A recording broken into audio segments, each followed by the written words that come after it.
And welcome back to The Legend of Zelda Ocarina of Time for the Nintendo GameCube. Okay, so our priority is to see Princess Zelda. That is what we're here to do, but first let's admire all the happy people in this very busy market.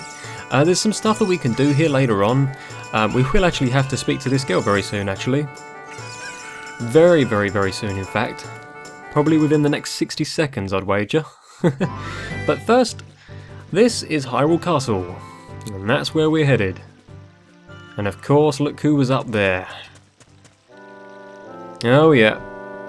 Hey Peter Pan. The princess is inside the castle just ahead. Be careful not to get caught by any of the guards. That really looks like you're hurting your neck doing that. Oh, there we go, he must have heard me. On this ground, time flows normally, but time stands still while you are in Lon Lon Ranch or in a town. If you want time to pass normally, you'll need to leave town. I get the gist. So let's make sure we go down to no, because we don't have to listen to this a million times. Alright. I would like to say that's the last time that we'll see him, but unfortunately for us, it is not. Let's start by coming over here and bashing into this tree, because there's actually a gold sculpture for us here. And there we go. I don't know exactly how many that is, but I think it's about 4. But now that it's gone dark, we're going to leave again, because like the owl said, time passes when we're outside of a town, so it's gone dark, and the girl has disappeared, everybody's gone home, it's a late night, and there's these stray dogs running everywhere. Alright, but now we're going to head back to Hyrule Castle. Seems pretty weird me doing that, but there's that girl again, and this is who we've got to speak to.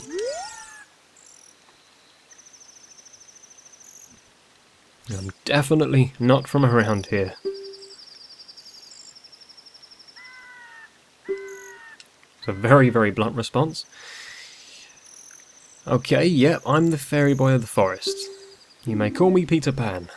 But we need to talk to her a second time because she's actually got something for us. Make sure you talk to her twice because she asks if you're going to the castle. Because she's looking for her dad, who apparently has disappeared, miraculously. So, she gives us something that I don't know where she was hiding it, but apparently she's been incubating this egg. I don't understand where, but she's going to give it to us. So, yeah, make sure to wash your hands before and after. Right, first of all then, I'm going to select that, because we're going to need that very briefly. Let's just go ahead and take that. Get rid of the sticks for now, we won't need them just now. And climb up here. Lovely voice. Sings the same song throughout the entire game though. It does get a little bit tedious after a while. Now, we have to get over there. See that castle? Hard to miss, isn't it? But we can't exactly just waltz through there. The guards will see us and they've got pretty good eyes on them. So it's best to just jump down here first. And the way we're going to do this is there's guards there. And there's actually a guard just there. I think you can just about see the top of his spear or whatever these guys are holding. You want to go just sort of in this angle over here like this. And then from here on out it's just pretty much follow the path. That's pretty much it. And I think there's a trick you can do with these butterflies with the sticks. I haven't really tried it out, but apparently that does something. I'll have to look into that actually. I can't tell you enough how many times I've played this game and I seem to find something new out every time. Like I realised that the Song of Storms, that unlocks many different holes in the, well, the Hyrule land actually. I mean, there's loads of places. This tree over here in particular, there's actually a hole that can be opened right at the base of it by using the Song of Storms. We can't do that just yet. It's just literally by here. It's around this section here. Song of Storms opens up holes. Certainly not a cock block of a song. But speaking of cocks, we need to show this guy the Kaku. And it wakes up Mario. And yes, this is Mario. This is Nintendo's way of showing little Easter eggs off, and you can tell because if only... hang on a sec. Stop locking onto him for a sec. If I look at his necklace, he's got a very big moustache, but he's wearing a Bowser necklace. That's one thing that you can see. We will see him later on, so I'll show that off at a later point. Malon has one as well, actually. And this is Talon. Try and keep their names very similar, don't they? So he ended up here. I don't know if he sleepwalks or something, but this is where we needed to find him. Very, very bad father.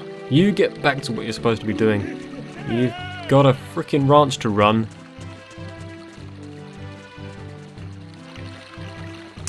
And some plumbing to sort out, probably. Let's go ahead and grab these crates for us. This is how we're going to get into the Hyrule Castle itself. We have to do this with both. So, literally just grab this one and push this into the slot beneath. I'm not sure if there's a quick way of doing this, but this is the way that I've always done it. It works, I guess I'll stick to it, I suppose. Alright. Now the next part of this enjoyable activity is getting to Princess Zelda, which is going to basically be by sneaking around guards. Now thankfully for me, I've been playing Deus Ex Human Revolution again, in my own time. I love that game to pieces. It's one of my all-time favourites. So, my stealthing abilities are very active at the moment.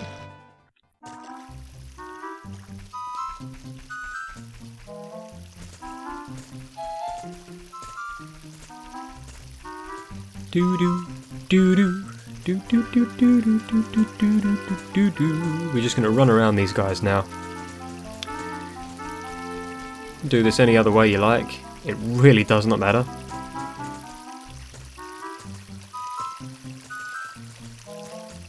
There we go. Just let him go up to that other guy over there. And you can do this in two different ways. You can go across the top if you're very careful, or you can go this way and try not to get seen by the guard and try and get yourself some rupees out of it as well. You don't have to get the rupees, but you can if you want to be rich. I'm probably not going to bother because I think it's a little bit risky. Right, let's just let's just keep on going. Get the heck out of this place. Oh, there he is.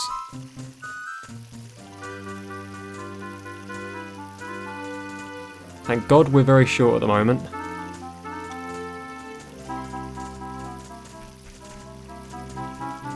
Alright. Don't think I can quite easily sneak around this guy, but if we just stick close and stick to his back, we should be alright, I would say. Oh. Oh, no. How is he not seeing me? Get the hell out of there. That was very close for comfort, wasn't it? Right, let's go and pester Princess Zelda because we need to speak to her about all this, don't we? But before we do, there's a couple of things in this castle courtyard that we can see as well. There's actually some pictures in the window over here. These are some little Easter eggs. That's actually a picture of Mario and Princess Peach. And if we come over here, there's also a picture of Luigi, Bowser, and I think there might actually be a picture of Yoshi in there as well. I think that's a picture of Yoshi there as well, yes. So that is actually really cool. I do like that. Try and break the window, you get some rupees for it. I think that's Nintendo's way of showing appreciation for acknowledging their Easter eggs. And if we come over here and bother this window, not the best move because this guard pokes his head around the corner and he throws a bomb at us. Tries to kill us. So avoid that window. Right, I've come to speak to you.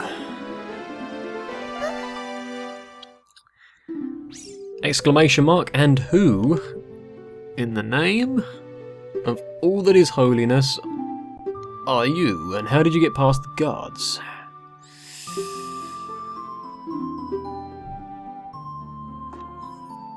I could be someone who's going to kill you right now, you realise that, don't you?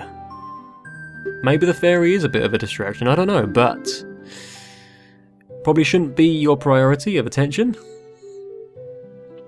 Yeah, fine, the green stone, whatever, I brought it here.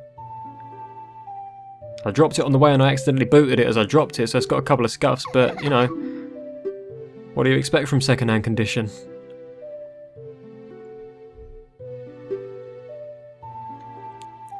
This is where we get the Freaking storytelling sequence again, isn't it? We've got another one of those moments.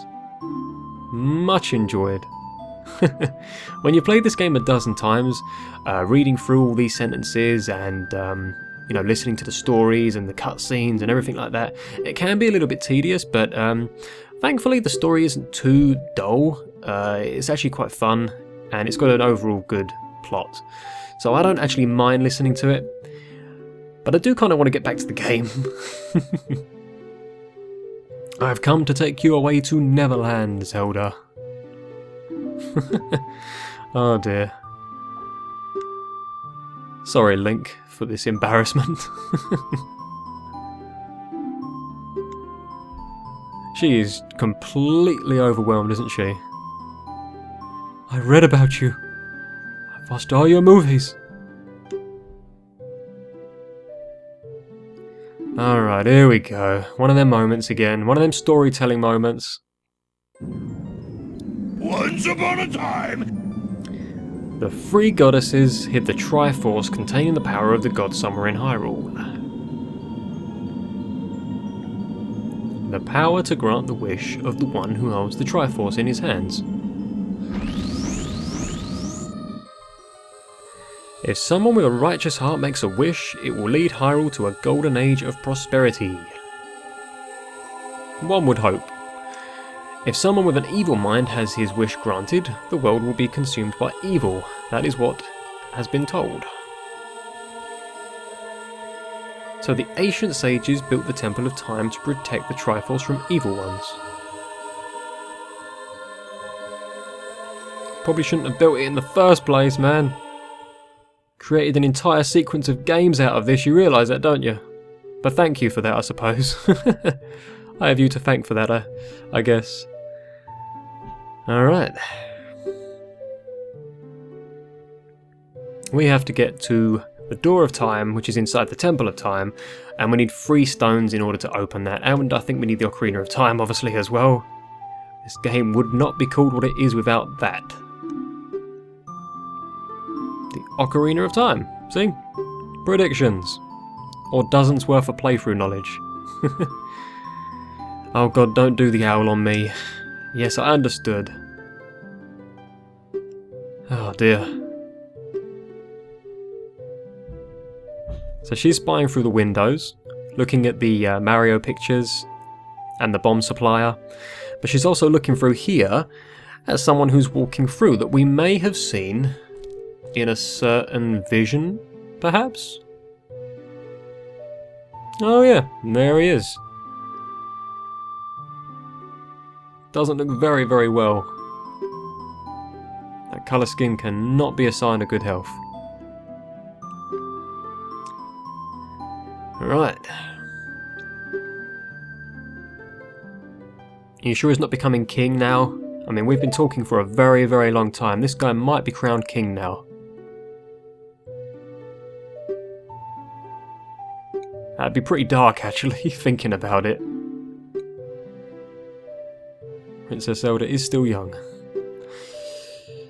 Oh dear. Right. Look at them lovely flowers. Can almost turn them over like a page in a book, couldn't you? They're so flat. Looking back at these things, you never really sort of thought much about that until games came out with better graphics and stuff like that. I mean, you sort of took games for how they were, I suppose. I do like this remake for the Nintendo 3DS. A lot of textures like that were very much improved, actually. So, I mean, that's always good to see. They did that with Majora's Mask as well. I only wish that they do things like that more. I do love HD remakes. I really enjoyed the Wind Waker one for the Wii U. It's just a shame the Wii U hasn't taken off as well as it could have done. But who knows, maybe they'll bring the Wii U, not the Wii U, sorry, Wind Waker, another HD remake for the NX. I'm not entirely sure, but you never know. Nintendo can be full of surprises. I mean, look at the Easter eggs in this game, for example. And there are a few more that I can show off as well later on, which I will do. So we've got to go and find 2 more spiritual stones. We already have one, which was very easy. The other 2 are in more dungeons that are openable by mouths. So that's very, very perplexing in my opinion. But we got Zelda's letter. And it's autographed, so... all limits are off for us now, I'm afraid. I was hoping of living an easy life, but apparently we cannot do that. And somebody has appeared at the end of this courtyard, so is that a good sign? Maybe I should jump through the window. I don't know.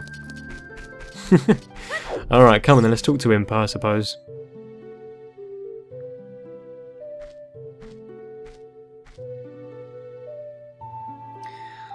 I am Impa of the Sheikahs. So, she's pretty much Zelda's, bodyguard, guardian as such. She looks after her. We are a courageous boy named Peter Pan, apparently, who's got to save the entire world from certain destruction. Easy life indeed that we have chosen for ourselves, isn't it? So we learn our first song here. So this is going to be, I mean, without this song we couldn't do much at all, actually. This is a very, very important melody. This is Zelda's Lullaby. It's the first song that we learn, and we have to learn it because if you don't learn it you can't complete the game. There's no way of getting through this game without this melody, really. Not that I know of, anyway.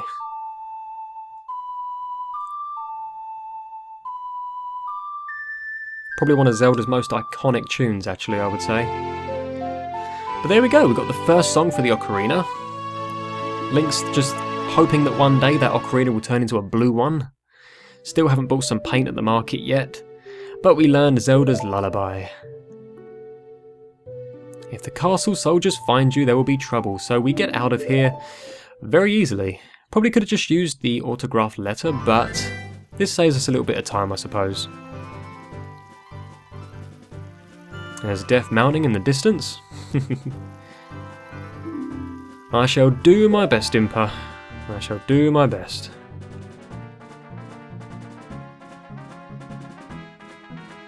So there's another spiritual stone over there, of course. We will have to go there at some point.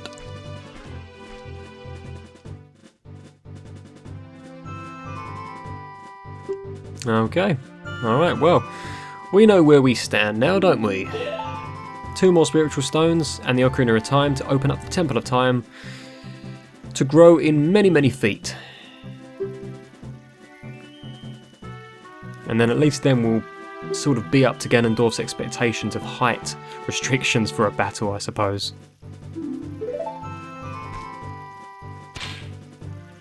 So what I mean? Another use for them Deku Nuts. It makes you invisible. If you're a certain character in this game, it doesn't quite work for us that way. But I will show off many, many uses of the Deku Nuts later on in the game, like I said. But yeah, this is where I'm going to be leaving this episode of The Legend of Zelda Ocarina of Time. So hopefully you guys have enjoyed it and you'll join me for the next episode. Alright guys, so thanks for watching, and I'll see you all next time. Take care.